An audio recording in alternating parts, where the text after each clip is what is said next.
Hoje é o nosso primeiro episódio, né, da série Humano em Nós, a consciência da alma e a alma da consciência. E eu gostaria de começar me apresentando. Vocês me conhecem pelo Instagram, me conhecem pelo WhatsApp. Eu sou a Elza, sou filha da Ana e do Erasto, sou mãe de João Pedro e sou a ativadora de consciência e guardiã aqui da Universidade do Ser, tá?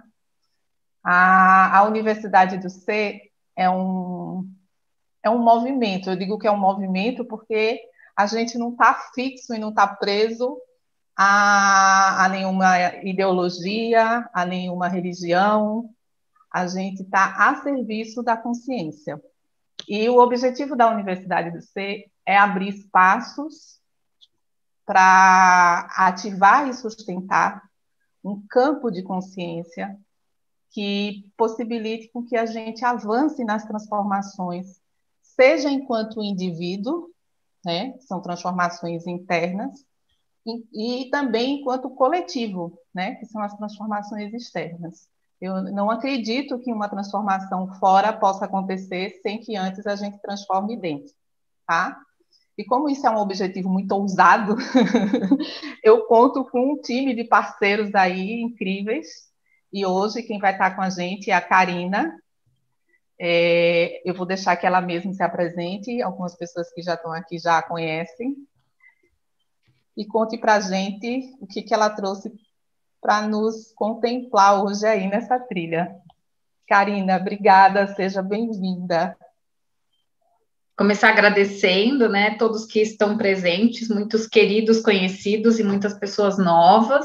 É uma honra, sempre falo isso, né, é uma honra estar a serviço da antroposofia em primeiro lugar, e estar a serviço, né, da minha missão e estar nessa parceria com a Elza e a Universidade do Ser, essa egrégora que tem me feito esses convites de divulgar e colocar esse conhecimento para fora, cada vez para mais gente. Então, muito obrigada. Eu vou compartilhar uma tela aqui com vocês e vou conversando com vocês por aqui. Hoje é esse nosso primeiro episódio, né? Dimensões do viver, os três mundos que habitamos. Eu só vou colocar aqui, vou me apresentar um pouquinho, depois fecho para conversar com vocês, né? Meu nome é Karina Schmidt Branquer, sou mãe da Catarina, tem algumas fotinhos aqui para quem não me conhece, né? Sou mãe da Catarina, esposa do Flávio. Catarina tem 3 anos, vai fazer. Eu sou psicóloga, nutricionista e mestre em psicologia, psicanalista, aprendiz de astrologia e aconselhadora biográfica, né? Então,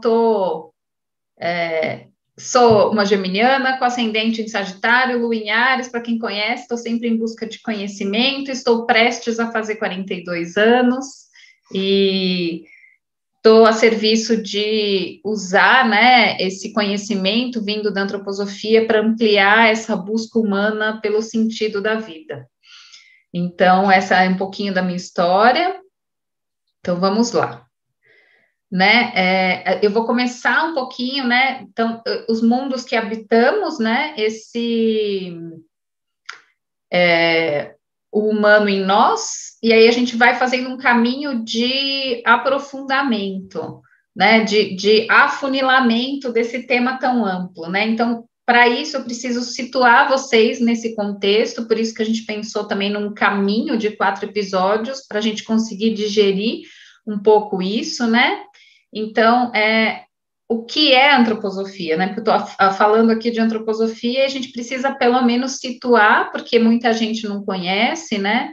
Então, a antroposofia é uma ciência espiritual. Ela é definida, né, pelo Steiner, a gente vai falar um pouquinho dele, o fundador da antroposofia. Ela é definida como ciência espiritual, né? É essa junção, a gente vai ver, né, de terra e cosmos, de homem encarnado e sabedoria cósmica, né? Então, ela eu ponho essa imagem aqui, né, que é esse gesto de junção, né, entre céu e terra, né? Entre céu e terra, e essa imagem aqui de Micael, só para vocês manterem isso no coração de vocês aqui, né?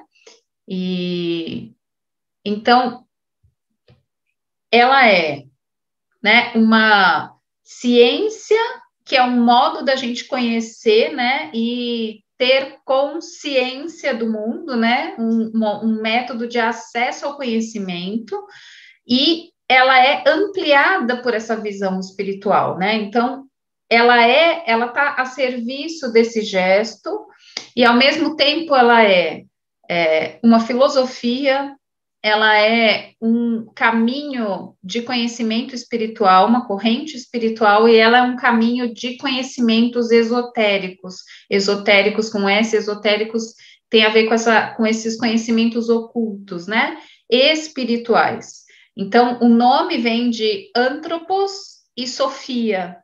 Anthropos é o homem, né, essa sabedoria do homem, né, o que está no homem, o que é o homem, e Sofia é a sabedoria, e a sabedoria cósmica, né, da natureza, do cosmos, do mundo espiritual, do que está para além de nós, né, então a antroposofia vai versar sobre esses dois saberes. Então, este gesto aqui, vou usar muitas vezes, de comunhão, né, de complementariedade. E aí, sabendo um pouquinho, né, o que é essa ciência espiritual, né, do que a gente está falando, minimamente, quando a gente fala de antroposofia,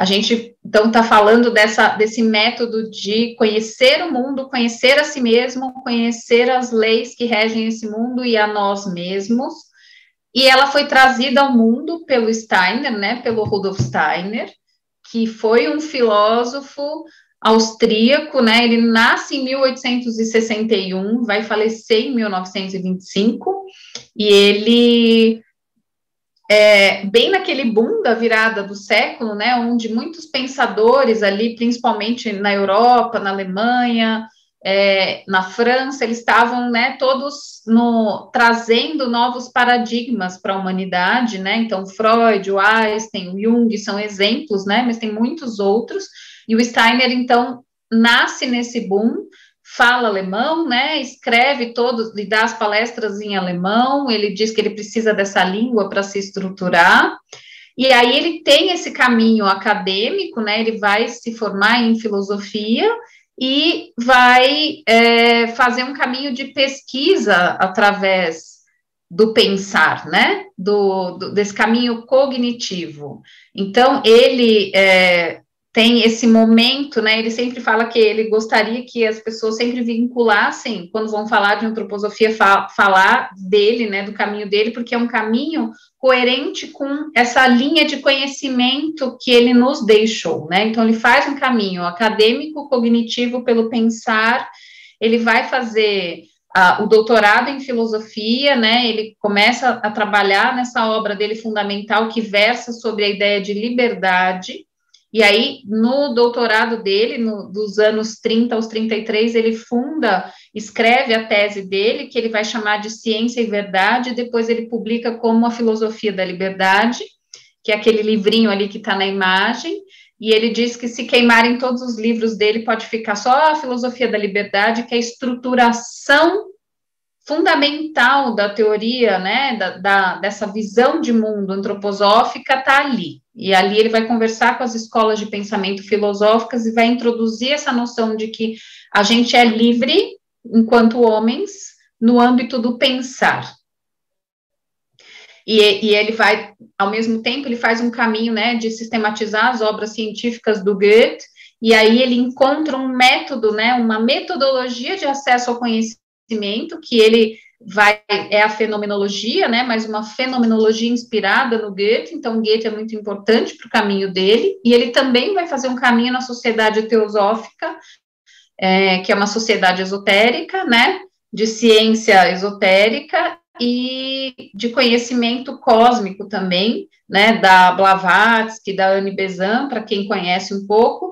Então, ele vai beber dessa fonte também, e depois disso ele sai e funda a antroposofia em 1913, lá no final da vida dele. Então, ele vai falecer em 1925.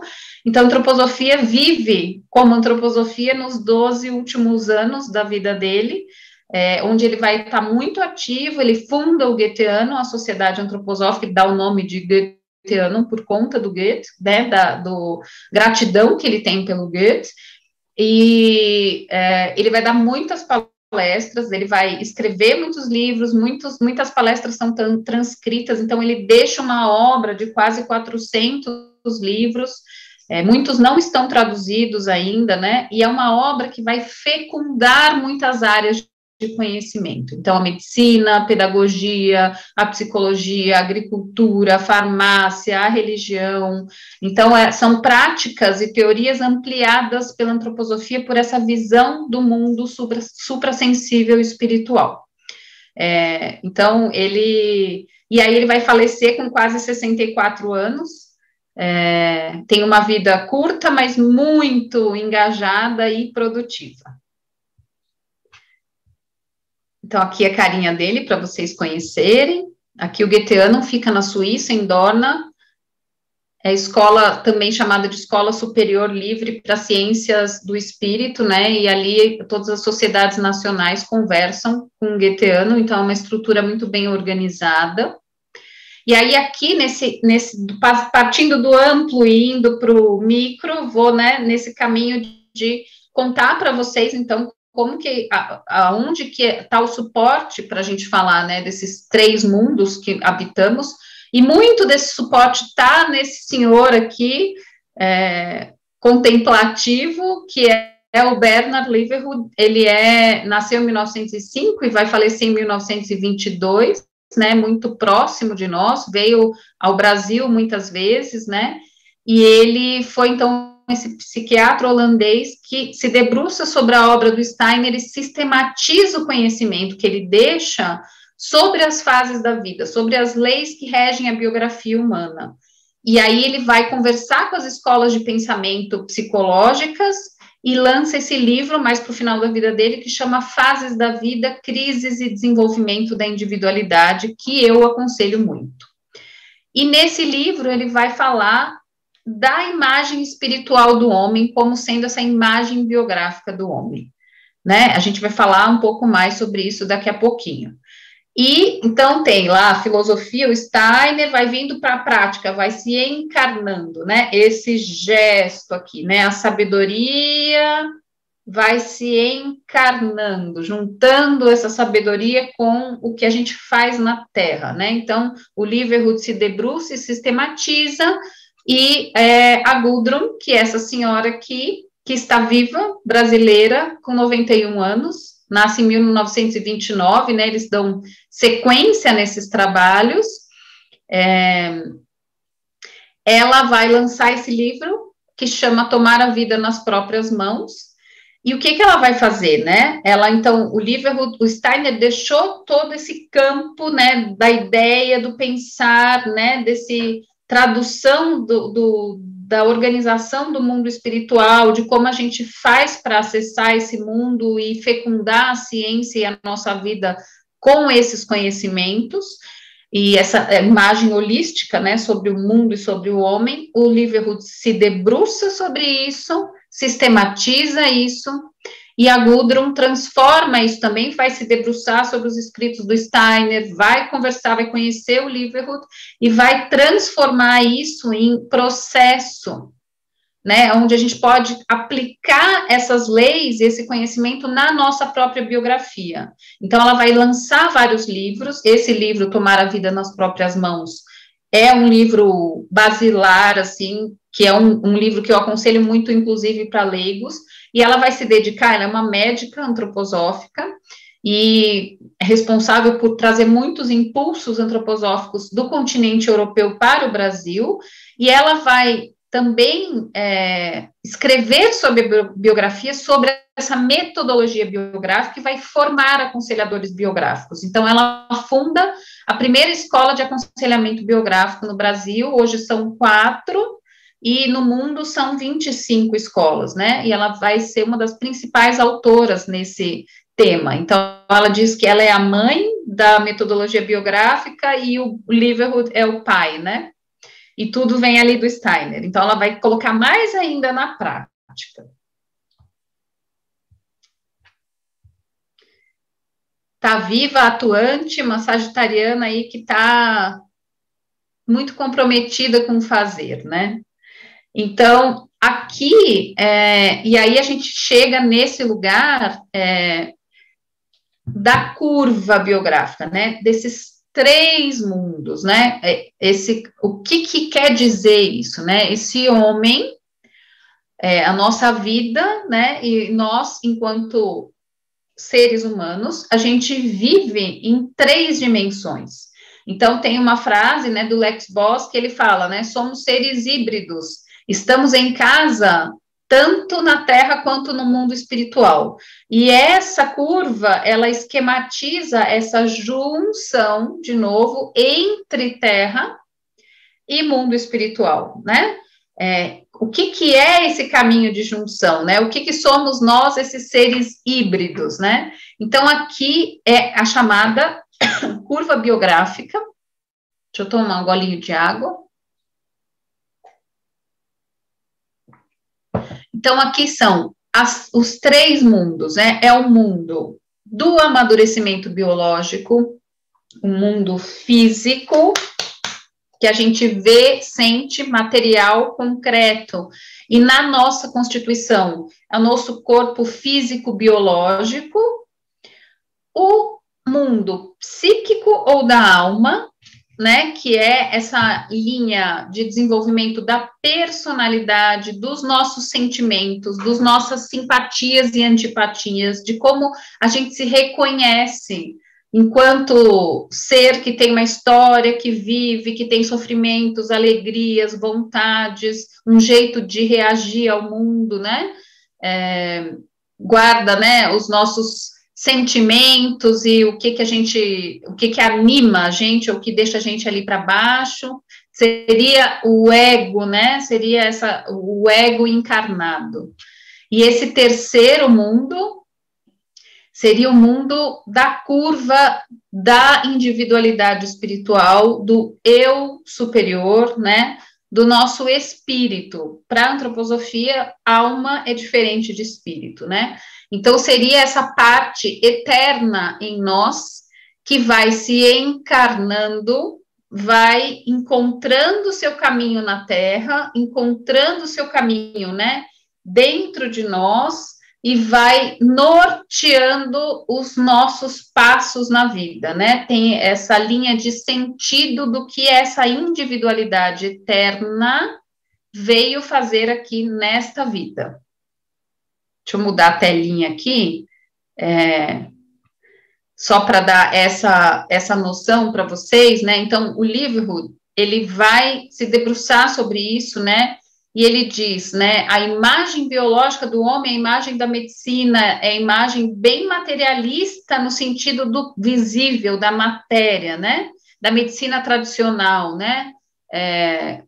Que é essa polaridade entre maturação e declínio, né? Então, a gente tem um movimento ascendente, né, de maturação, então a gente nasce bem pequenininho, vai maturando, chega no ápice e passa para o movimento de declínio. Esse é o caminho dessa curva, né, deste mundo. A imagem psíquica ou anímica do homem, ela acontece entre a polaridade entre extroversão e introversão. Olha que interessante, né? Extroversão no sentido de a gente está muito aberto, muito suscetível, né, aos impulsos que vêm do mundo, né, vamos para o mundo, estamos mais fora do que dentro. E aí, desse gesto muito aberto, a gente vai fazendo esse movimento de introspecção, introspecção e introversão, né? Cada vez mais dentro de nós, mas isso não significa um fechamento, significa autoconhecimento, significa aprofundamento em si, conhecer-se, saber de si, né? Integrar isso e conter isso em nós, né? Esse caminho de individuação. E essa curva da alma, né? Do anímico, do psíquico, ela tem um caminho bem interessante aqui que eu vou voltar depois. E a terceira imagem, ele chama de imagem, né? Seria essa imagem espiritual do homem, que é uma grande contribuição da antroposofia, se não a grande contribuição da antroposofia, que é incluir essa imagem espiritual do homem na nossa constituição. Então, incluir a imagem psíquica do homem já é um grande avanço no sentido dessa visão holística integrada. Mas a antroposofia introduz essa imagem espiritual do homem, que acontece entre a polaridade de criatividade e sabedoria. Então, vamos voltar lá, né? Nesse início da vida, né, a gente está muito aberto, né, para o mundo, a gente está num momento de receber os impulsos do mundo, receber né, esse gesto aqui, né, a gente abre e aos poucos vai fazendo assim, então a gente está muito receptivo, aí a gente fica um tanto receptivo, um tanto internalizado e vai cada vez mais internalizando e trazendo aquelas forças para nós. Então, uma imagem muito bonita, né, quando a criança nasce, tem aquele sol, aquela força solar, né, aquela luminosidade, aquela abertura que todo mundo vê e se encanta, aquela pureza numa criança, mas a luz está em torno dela, fora dela. E a gente passa a vida internalizando essa luz. E no fim da vida, quando a gente se debruça com, né, sobre as pessoas que são mais idosas, que têm muitos anos de vida, muita sabedoria, você percebe que quando a pessoa fez um caminho de autodesenvolvimento, a luz brilha de dentro para fora. Ela irradia essa sabedoria.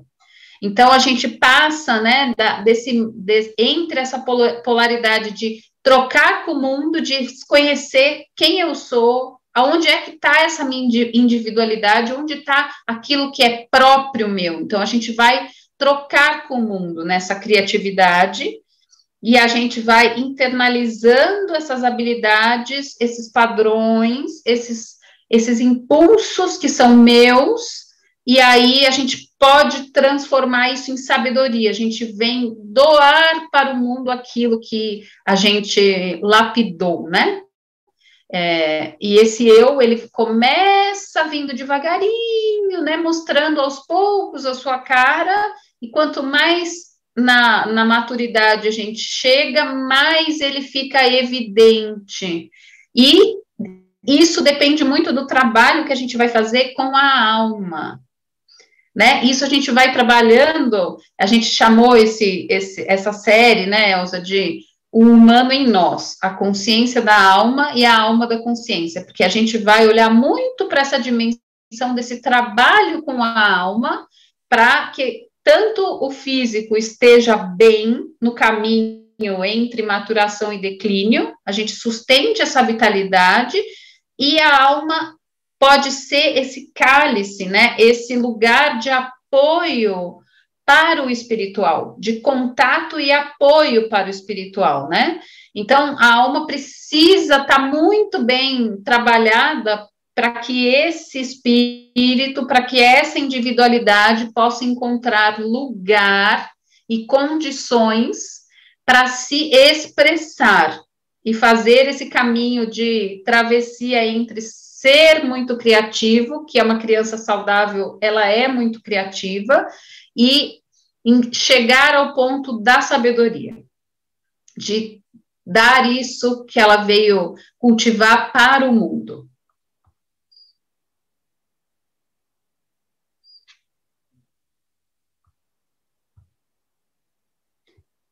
Então, aqui, né, uma frase do livro, né, aqui a ênfase, né, é nessa visão de homem que engloba os três mundos, a ênfase é colocada na importância do eu superior no homem, na pessoa que afirma os seus objetivos, toma decisões, encontra e determina valores e padrões, e é gradualmente revelada no fio que corre por toda a sua biografia. Gente, isso aqui, assim, é o suprassumo do que está naquele livro lá, né? A ênfase da antroposofia, dessa visão de biografia, dessa visão de homem ampliada pela antroposofia, é essa, a importância da gente reconhecer, né, esse eu superior no homem, que é essa pessoa que toma decisões, né, que sabe o seu caminho, que encontra os seus valores, né, e que ela é revelada no fio que corre por toda a sua biografia. Então, a imagem espiritual do homem corresponde à imagem biográfica do homem. É esse caminho que ele vai trilhar durante a vida dele. E aqui, né, eu chamei de o arquétipo da vida humana, né, as leis espirituais que regem essa vida. A gente vai ver esses três mundos desdobrados no tempo e no espaço, que isso é a beleza também, né, de uma ciência ampliada pelo espiritual, mas que continua com um método muito claro e objetivo, científico, mensurável, um processo onde a gente enxerga isso acontecer. A gente não só pensa, intui que isso possa existir, mas a gente enxerga a existência disso no tempo e no espaço. Então, essa primeira, isso se desdobra em três grandes fases, né?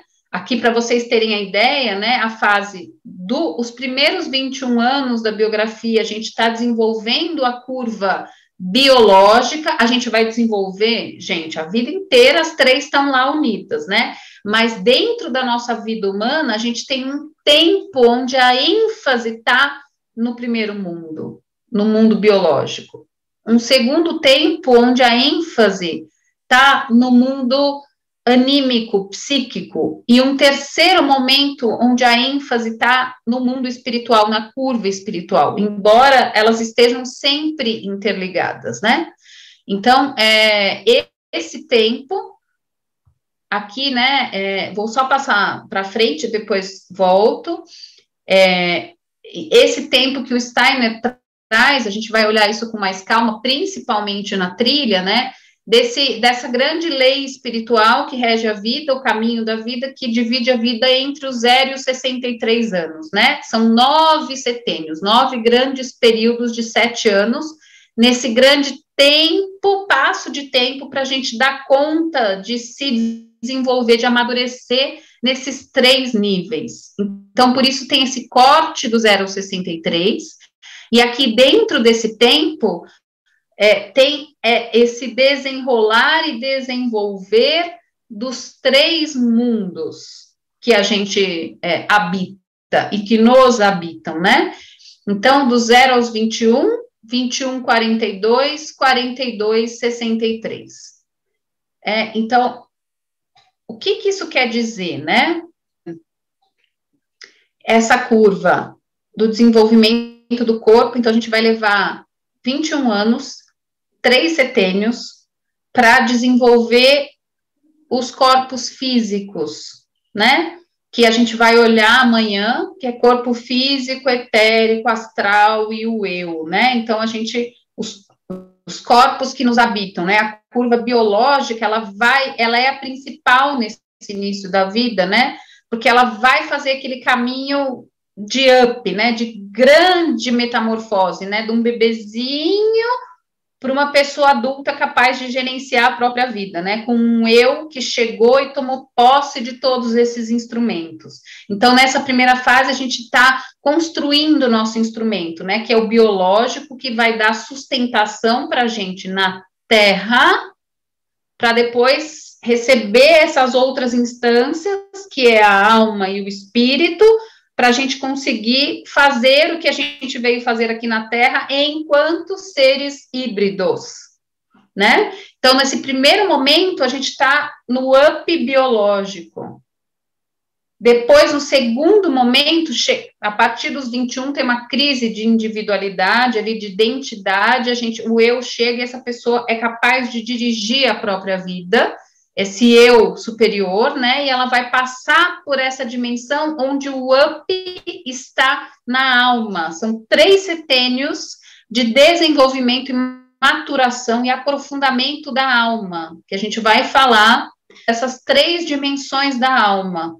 Então, ali, eu vou voltar naquela imagem para vocês enxergarem aqui, né, esse movimento do meio, desse tempo do meio aqui, né, aqui é os 21, aqui é os 42, onde a gente está num up, a gente está num auge físico, a gente está lá super desenvolvendo as almas, e o espiritual, ele já está com bastante força em nós, né, encarnado ali, até o último dedão do pé.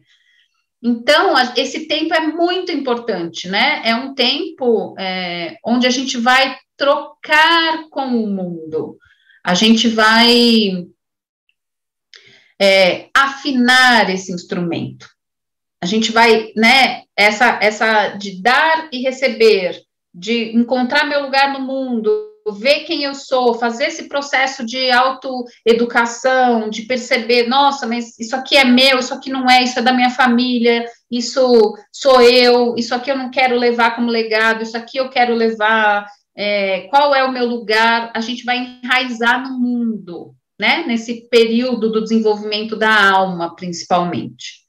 Até que a gente chega nesse momento que eu estou chegando lá, né, estou indo para os 42, dessa finalização dessa etapa, e daí vem mais 21 anos, onde a ênfase, o up, é no desenvolvimento espiritual, né, a gente, os 42 é chamado de crise da autenticidade, depois de você ter construído e afinado esse instrumento, como é que você vai dar os seus frutos maduros para o mundo, né? Você já se conheceu, já sabe quem você é e o que você vai deixar de legado, né? Assim, é um segundo nascimento para essa fase espiritual, para essa luz que está internalizando cada vez mais possa voltar para o mundo como legado maduro, amadurecido, né? Então a gente é chamado a colocar a nossa missão de vida no mundo.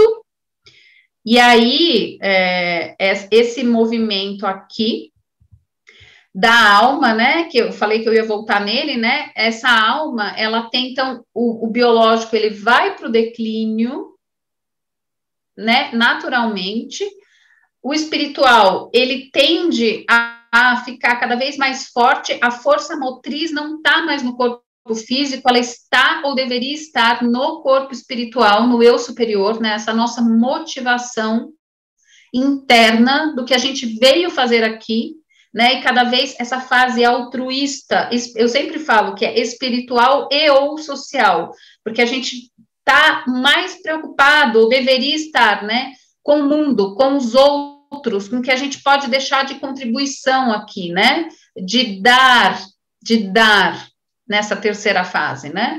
E aí, a alma vai fazer muita diferença aqui, porque ela é o caminho entre o corpo e o espírito, e aqui ela tem 3 caminhos de possibilidade de desenvolvimento, né? Ou ela acompanha o declínio do corpo, e sabe aquelas pessoas que ficam, ó vida, ó céus, ó azar, estou ficando velho, só tenho dor, não tenho mais trabalho, não tenho mais perspectiva, e aí ou ela fica estanque ali, onde ela está, ela chegou, deu do nível de desenvolvimento dela aqui nessa vida, que a gente passa muito forte ali dos 21 aos 42, ou ela vai se vincular ao movimento do espírito e vai estar a serviço desse espiritual. Então, ela vai numa ascensão, né, numa purificação e ascensão junto com esse movimento do eu superior. E aí, ela avança, né, nesse processo de autodesenvolvimento. Ela avança, ela vai, eu gosto dessa imagem também, né, de que ela vai se aprofundando, lapidando, até que ela forma um cálice para receber e aconchegar e apoiar as consciências espirituais. Ela vai estar a serviço disso, e vai, junto com esse movimento, ela vai ascender, né? E o movimento espiritual, essas últimas três setênios, né, também são 3 fases de desenvolvimento das consciências espirituais, e são 3 fases para a gente, onde a gente, então, pela vida, convidado a tocar esse instrumento que a gente construiu e afinou. Então, é um exercício de nos tornarmos sábios e dar os frutos maduros para o mundo.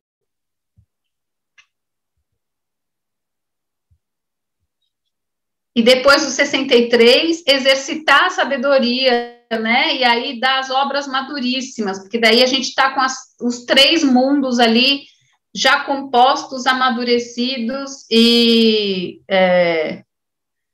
bonitinhos ali, né? Tudo, a gente fica 9 meses dentro da gente mesmo, amadurecendo essas nossas 3 versões, para poder, de fato, atuar no mundo com cada vez mais brilho, né, e força de vida.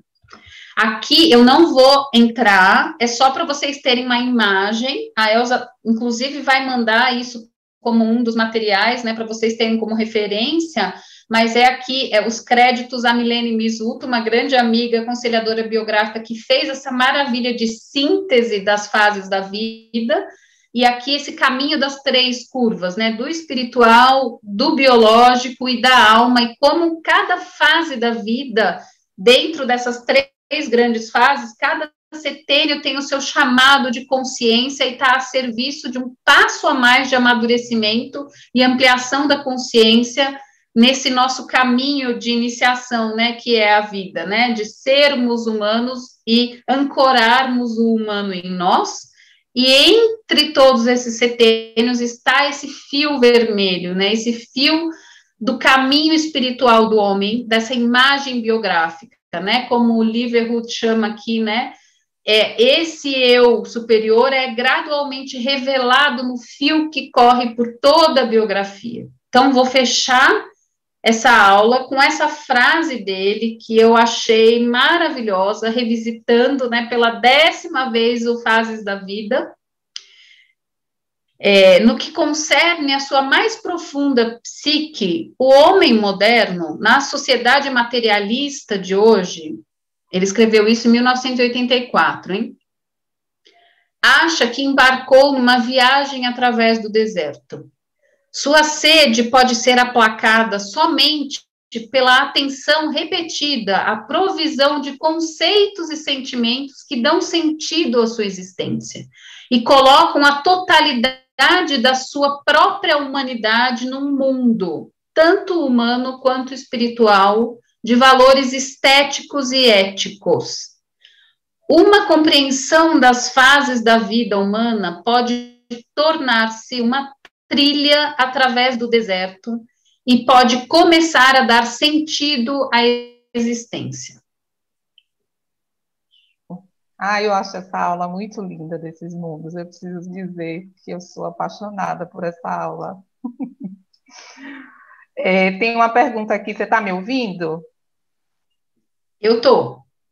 Tá, tem uma pergunta. A Cassiane Veloso está perguntando se você poderia explicar qual é a diferença entre alma e espírito. Essa é uma pergunta maravilhosa muito que todo mundo faz, assim, porque realmente um desdobramento, né, e uma diferenciação. Porque a gente está acostumado, né, a trabalhar, ou muitas imagens de homem vão tratar espirituais ou psicológicas a alma como espírito. O espírito é a alma, né? É a parte espiritual não visível, né, transcendente em nós. Para a antroposofia, tanto a alma quanto o espírito são corpos espirituais, corpos pertencentes ao mundo espiritual. A gente vai falar disso amanhã. né? Mas para te responder aqui sucintamente, a alma, ela é um corpo, vamos dizer, de uma hierarquia mais baixa espiritual, né? Ela é um corpo que está a serviço, né, do sentir, né? Ela está entre o espírito e o físico, né? O espírito, para a antroposofia, ele está mais a serviço do pensar. Na verdade, ele está totalmente a serviço do pensar, né? A natureza do espírito é o pensamento, é a consciência, né? Não são os nossos pensamentos racionais aqui só, mas é a consciência daquele que pensa, né? Então, e ele, claro, ele vai encarnando no humano, né? Ele se torna visível nos nossos gestos, na lapidação do nosso sentir, mas a natureza dele é pensamental, é no pensar, né? Onde somos, segundo Steiner, verdadeiramente livres. A alma tem a ver com o sentir, com os nossos padrões, né? De eu gosto, eu não gosto, eu vou, eu não vou, eu reajo assim, eu reajo assado, né? Me sinto melhor assim, me sinto melhor assado. Ela colore, ela anima, né? E tem a ver com a nossa história atual. Então, eu estou Karina. Eu não sou Karina, né? O que eu sou tem a ver com o espírito, que é eterno, que está para além daqui. Eu estou, como eu me reconheço como pessoa, como é que eu reajo, quais são os meus padrões emocionais, né? Isso é a alma. A gente vai entrar amanhã e depois a gente vai aprofundar nesse tema especificamente. Karina, não é o tema da aula, mas se você puder só falar um pouco, que pediram aqui no chat, sobre a terceira fase após os 63 anos, dentro desse contexto dos mundos. Então, a terceira fase, né, tem um livro da Gudrun que eu recomendo muito, que chama Livres na Terceira Idade. A fase, ela é basicamente espiritual, né? Ela está nesse amadurecimento espiritual cada vez maior, porque o corpo físico ele está num declínio já bem importante, depende da vitalidade da pessoa e de como ela cuidou desse corpo físico, mas ele está num declínio. E aí a alma, né? Ela pode estar lá bem afinada, identificada com o caminho do espírito, e é uma fase onde você vai exercitar essa sabedoria, né? O Steiner fala que a gente está liberado do karma, a gente está numa fase mais livre, mais solto, assim, né? Onde a gente pode, as grandes questões da nossa vida, sabe, aquelas difíceis de estruturação ou de lapidação das relações, daquilo que você sabe que é difícil, mas você veio fazer, e daquilo que você sabe que você veio colocar aquele impulso no mundo, essa fase já foi. É uma fase de você estar mais livre para para se dedicar àquilo que realmente faz sentido na sua vida, e que é a luz, a gasolina dessa pessoa é totalmente espiritual nesse momento. Tanto que você vê as pessoas que estão vinculadas à sua missão, a um altruísmo, a ajudar os outros, têm as suas motivações muito vivas, elas são, né, pode ter 80, ou que nem a Gudrun, 90 anos, que o corpo físico está padecendo muito, mas elas estão lá, ó, produtivas, criando, fazendo e acontecendo, né? Porque esse espiritual, ele está no máximo da potência dele. O Chico Xavier, né? Tem muitos exemplos, né?